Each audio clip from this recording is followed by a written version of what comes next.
At NASA, we're on a mission of equity, launching opportunity.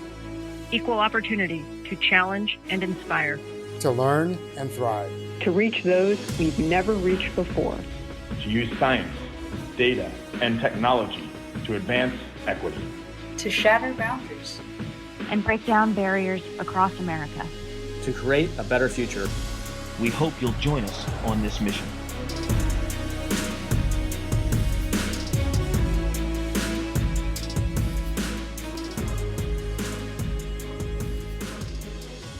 NASA is a 21st century agency with 22nd century goals. And our mission is made up of very complex challenges, but we have tremendous opportunities and rewards. And what we know is that diversity and equity and inclusion and accessibility, it leads to greater innovation.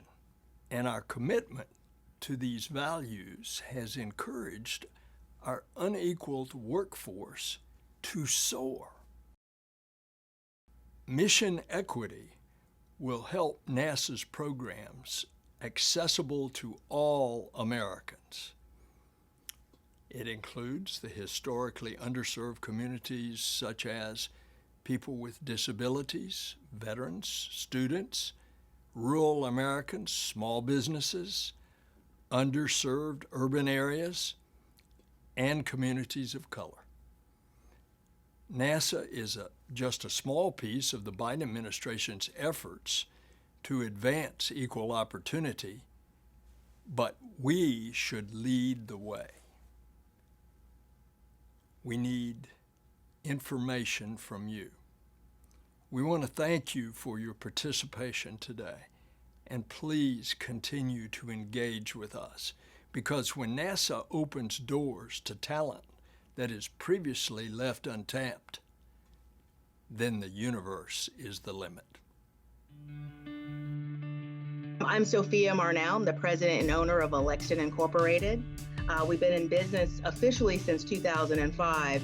However, we started with NASA as a contractor or subcontractor around 2003, 2004. We started in headquarters doing budget and financial work, but then it led to information technology. It led to administration, program project management, to even a co-patent with technology with Goddard Space Center for an assessment tool. NASA has always been one of those vendors who have helped us grow. We started very small, 1 or 2 people, to be honest, and I was on site working at NASA. And if it wasn't for them kind of saying, you can do this, I probably wouldn't have maybe started Alexton. So I kind of have NASA to thank for that. But then from there, moving on from headquarters to the program offices and then through the centers has not only allowed us to grow through NASA and be able to work at the visitor centers, which we lead and are the contractor for the visitor centers for Goddard and Wallops. We're now able to show the world what NASA does for space and new technology and just information from the beginning to the end for folks that are as far away as Dubai and England and kind of share what NASA does.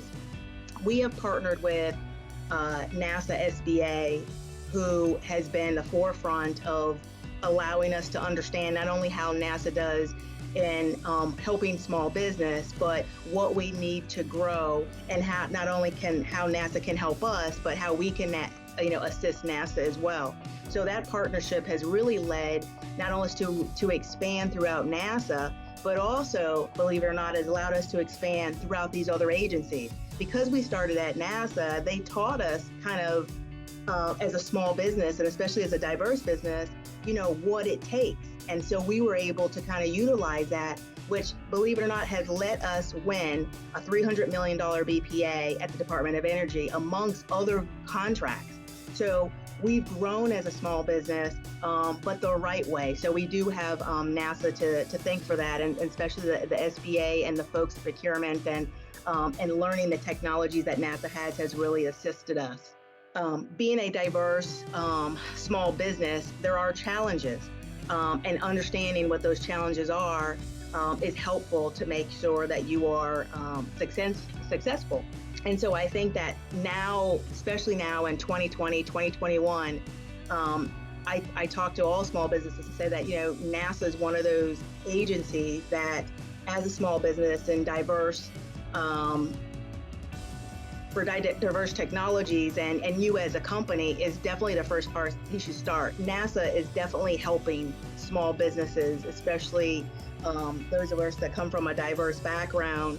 NASA is one of those agencies that not only support small business, but kind of mentors and says, hey, you can do it. So I will definitely always be grateful to NASA for helping us on that. And we continue to work with NASA to improve not only ourselves, but others that want to at NASA.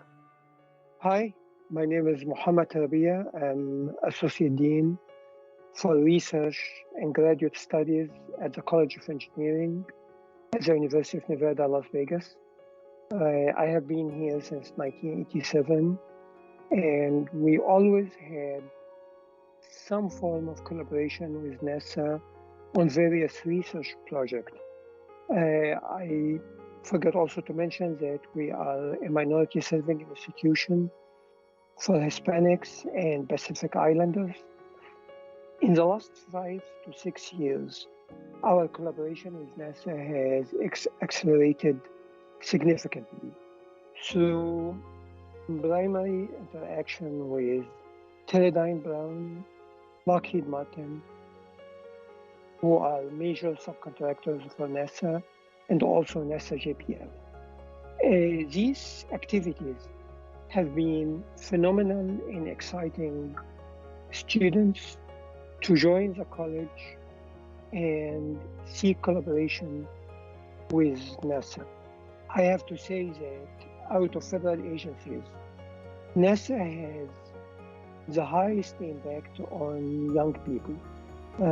Students just coming out of high school or even juniors or seniors. Once NASA is mentioned in a sentence, you could see their eyes sparkle. I would say our most successful recent interaction is our collaboration with Teledyne Brown in Huntsville, Alabama. We have been successful in having a successful and continued relationship. In addition to Teledyne Brown, we had great interaction with Lockheed Martin, typically related to the Orion project. Opposite to Teledyne Brown, Lockheed collaboration came in the form of multiple small projects that engage students here locally, so they don't go to Denver, with few exceptions. Just as a name, NASA still shines well with young people. So they may not know about other agencies, even though they are doing an important job. But any kid in even junior high, you tell him what is NASA, he would give you some idea. Overall, I could see that our recruitment effort has increased in terms of quality and quantity of incoming students because of our work with NASA. Hi, my name is Steve Shee. I'm the Associate Administrator for Diversity and Equal Opportunity here at NASA. I'm so grateful for your participation in today's public meeting. NASA is fully committed to diversity, equity, inclusion, and accessibility, DEIA, because we know we're at our best when we include and make our agency equitable and accessible to everyone. This allows us to access the full variety of skills, knowledge, capabilities, thinking, problem solving, and innovation that we need to be able to succeed in the challenging work we do. And this allows us to best serve the public, helping to make our country stronger, healthier, and more successful, and helping the world be a better place. We've already been doing a lot of good work at NASA to reinforce DEIA. NASA recently added a new agency core value of inclusion that demonstrate and communicate our commitment and prioritization of DEIA. Our missions and projects reflect our focus on DEIA, including our Artemis program that will land the first woman and first person of color on the moon. We've achieved significant successes in an anti-harassment initiative that we launched to enhance the safety and success of our workforce and our missions. More recently, we also implemented a unity initiative connecting our workforce even more to our missions and to each other, so we have the best teamwork to achieve the greatest success for the benefit of all human beings. We're especially fully engaged in the implementation of multiple new executive orders on DEIA, including the January 20th, 2021 executive order on advancing racial equity and support for underserved communities through the federal government, and the June 25th, 2021 executive order on diversity, equity, inclusion, and accessibility in the federal workforce. Our strong commitment to DEIA is one of the important reasons that NASA has been ranked #1 among large agencies for employee engagement for the past 9 consecutive years. And we've also been ranked #1 in inclusiveness in the past 7 consecutive years, for which that data has been available. We have a saying here at NASA. At NASA, we make air and space available for everyone. Now, initially, air refers to psychological safety, so people don't have to hold their breath for fear of being a victim of discrimination, harassment, or retaliation. And space refers to our commitment to providing room for everyone to be authentic, to belong, and fully contribute to our agency. When we do these two things, we're able to achieve the greatest accomplishments in our aeronautics and space work, including our science and technology work. And this enables us to provide the best benefits of our work to all human beings.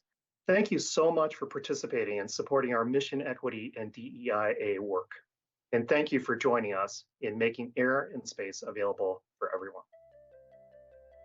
My name is Anita Renteria. I am the Vice President of Business Development for Barrios Technology, a woman-owned small business and a NASA contractor since the beginning of the company. We started in 1980 when a former NASA person, Emmy Barrios Robinson, so the company's named after her maiden name, and back in the late 80s, when the first socioeconomic set-asides were happening, decided to start a company. So she gathered a group of 8, one of which was our current CEO, Sandy Johnson, and they wrote a proposal on nights and weekends, and they won. So literally, Barrios opened its doors 41 years ago, July 1st, with the prime contract to NASA, and we've supported human spaceflight ever since. Today, we have about 600 employees. We have a prime contract for the human spaceflight technical integration contract in Houston at JSC. We have a prime contract at Marshall Space Flight Center for project coordination across various different programs. We have folks at Ames Research Center in California and Kennedy Space Center. We have about 150 people supporting all the Artemis missions that there are. So we have quite a breadth, and we had a lot of experience, a whole lot of growth. We do everything from curating the moon rocks to helping to pluck the Orion capsule out of the ocean when it lands, and the test flights that we've had recently. The impact that's had on our company, first of all, our employees love coming to work. We all, it's all about the mission for our company. People are very proud of the work that we do, that we get the chance to do for NASA. And out of that has grown opportunities for us in commercial space. So we do work with, in fact, almost all of the commercial space companies that you would have heard of. We have done work with the Cygnus spacecraft. We do work for the Dream Chaser. We do work for the Boeing CST-100. All those companies and others are companies that we support, and that comes directly from our heritage as a space company. The growth of the company certainly has followed the programs that the agency has developed over time. Shuttle, we were big shuttle supporters. We were Mission Control Center folks during the shuttle days. We have done all of the human spaceflight contracts that have come along. Barrios has been a part of. So that legacy is part of why I think the company has been so successful. We started as woman-owned originally, we maintained woman-owned, and we will continue to be a woman-owned and operated company. And so we're very proud of that. What I would say to other companies that are like us, woman-owned or small companies, veteran-owned, whatever it may be, is it's important to take advantage of the resources that are available through NASA, small business liaisons, small business advocates at the different centers, to really do your homework and make sure that you respond to all the things that they ask for when they ask for information, like the recent RFI that came out, request for information. Treat it seriously, answer the test questions, write up what you do, and then make sure that when you network with other companies, they understand what you do that relates to what they do. There truly is room for everyone in this industry. It's very technical, very engineering, very science, and that can be scary.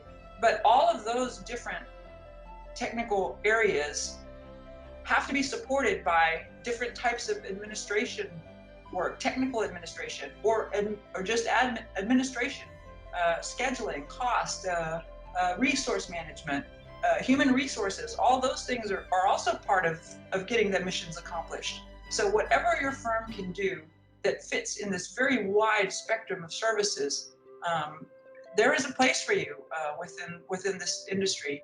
And I hope that if you are interested, that you'll make that move and come join us as part of the NASA team. My name is Xia Anna Wood. Everybody calls me Anna. I am the Assistant Director for Research Development at Johnson C. Smith University, which I have been working for since 2011. I'm mainly responsible for acquiring more extramural and government funding to advance research development and strengthen our institutional capacity that can impact the enrollment, retention, and graduation of our students. I want to give you just a brief statement on the history of our university's work with NASA. Johnson C. Smith University has been building relationship with NASA since 2017. We have hosted NASA's annual HBCU MI Engagement Forum during the week of the CIA basketball tournament since 2018. Mainly our division, the Division of Government-Sponsored Programs and Research, manage this relationship with NASA on behalf of the university. So since 2018, we have hosted 3 annual forums on our campus. I want to thank NASA for this important, very helpful forum for us. Because at this forum, our faculty and our professional staff members, they learned a lot of NASA's programs, grant and contract opportunities, and also learned how to apply for grant and contracts. There were about 15 HBCU MSI schools attended this forum and engaged in discussions with the panel members and officers from NASA. But this also gives us, GSSU, the opportunity to collaborate and partner with other HBCUs. So to date, I can say the relationship with NASA has resulted in GSSU gaining familiarity with NASA's programs, gaining publicity on GSSU's research capacity, student internships, and the identification of many different grant and contract opportunities. In short, I hope by working with NASA, we can extend and enhance our research capabilities to develop more scientists and experts for the space sector in the future.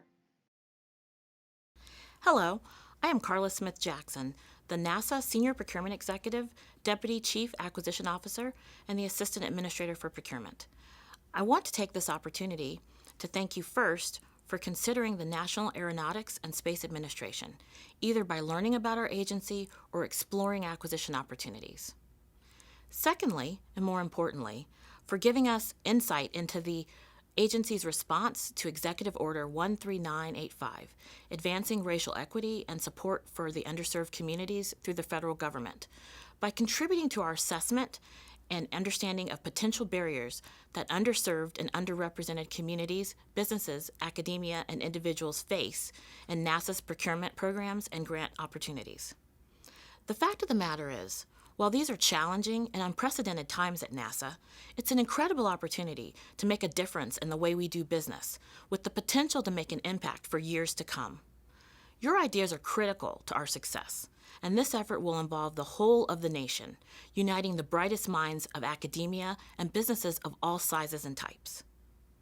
By responding to our questions through this request for information process on or before August 31st, we hope to initiate vibrant, meaningful, and substantive discussions that will help the agency improve current policies, practices, and programs with the goal to develop a more robust industrial base. NASA is on a journey to the moon, Mars, and beyond, and we are determined to partner with you in this important endeavor. Your feedback to this request for information will contribute to this effort and NASA's goal of landing the first woman and the first person of color on the lunar surface as part of the Artemis program. Together, we can promote equity, signaling to every American that they too can see themselves among the stars. The agency's many public-private partnerships are already advancing capabilities for human spaceflight while stimulating commercial activities. NASA spends approximately 85% of its budget on acquiring goods and services, and the work in which you are engaged in is right for our economy, our competitiveness, and the progress we will make on the path to greater discovery, ingenuity, and innovation. We look forward to working with you to ensure you have the knowledge and critical resources needed to compete for contracts and grant opportunities so that you can produce the goods and the services we need to lead us into the unknown and keep America the greatest nation on earth. Hello, my name is Diana Vashuk. I am the Chief Operating Officer for Harris Miller Miller & Hanson. We are a small woman-owned business out of Burlington, Massachusetts. Our firm works on environmental analysis in support of policy, research, as well as the application of environmental laws. And most of our work focuses in the transportation sector, so aviation, highway, and rail. We have been around for about 40 years and have had the chance to work with NASA several times in our history.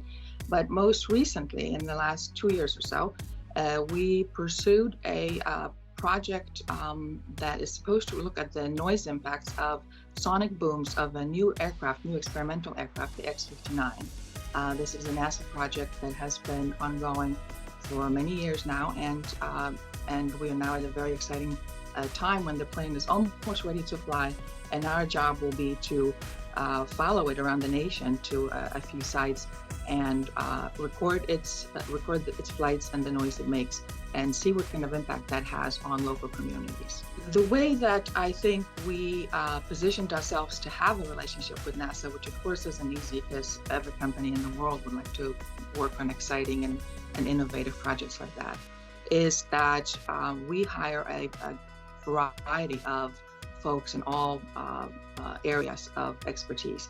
So noise and vibration, and environmental application, research, policy development. And we bring these folks together to put together proposals, white papers, and other innovative ways to show off our expertise. If I may offer some advice to other businesses, especially small disadvantaged businesses, in terms of how to pursue work with NASA, one thing is hire the best people you can possibly find.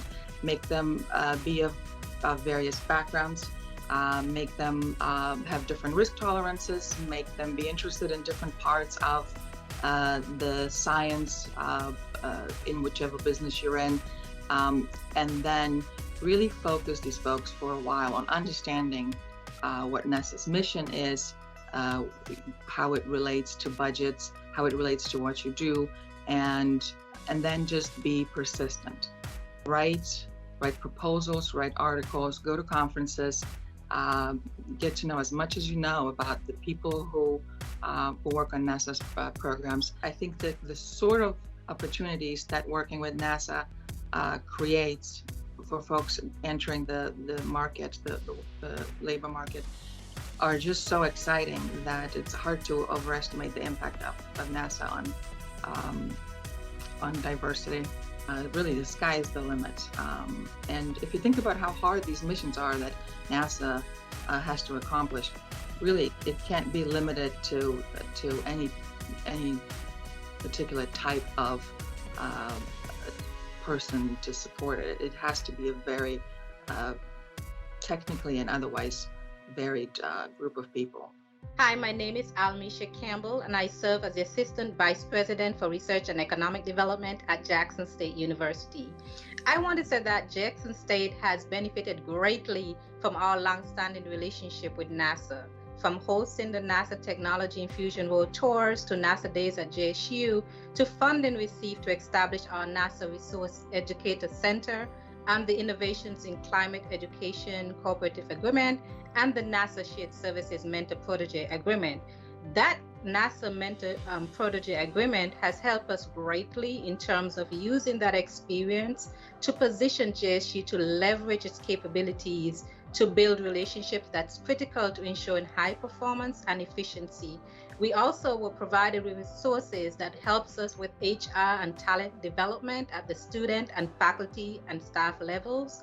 And it assisted with diversifying the institutional research portfolio, so moving away from just grants only to also contracts and subcontracts. And also through those internships provided to our students, they were able to get real-world experiential training that would allow them to access jobs and careers. Had they not participated in this program, may not have been able to know that these things are offered by NASA. And also it facilitated access to corporate partners and technologies that are critical to STEM curricula and research training. So we were able to change some of our STEM curriculum to make sure that we were aligning them with NASA's mission. And so we all know that diversity in space is needed, but academic institutions have to provide those opportunities for students to engage in space-related activities, such as aligning their STEM curriculum with NASA's mission and providing students with information about career options at NASA, not just the STEM, but also allowing them to know that if they're in business, public health, or liberal arts, that there are opportunities for them at NASA Directorate. I would say that NASA has been a really great partner for Jackson State Universities, and I'm sure that other academic institutions can benefit from such a partnership with NASA. Good afternoon. I'm Melanie Saunders, NASA's Deputy Associate Administrator. NASA has long recognized that diverse, equitable, inclusive, and accessible workplaces yield higher performing organizations. These same principles apply to NASA's approach to contracting and partnerships. Working with a diverse set of businesses, whether small businesses, minority, women, or veteran-owned, or operating in economically disadvantaged areas, yields a higher performing national space economy, a stronger STEM workforce for America, and greater advancements in exploration, discovery, aeronautics, and technology developments that benefit all Americans. We're looking to ensure the benefits of our science missions reach across the country, from urban neighborhoods to rural communities, that every American farmer has access to earth science data that can help boost crop yields, that every university and college, including minority-serving institutions, have access to opportunities to participate in research and development efforts that propel the NASA mission. These are ambitious goals, I know, but NASA is, by its nature and to its core, ambitious in all it does. We hope that you will join us in our mission. We will begin 5 breakout sessions at 2 p.m. Eastern and hope you can participate in these important conversations.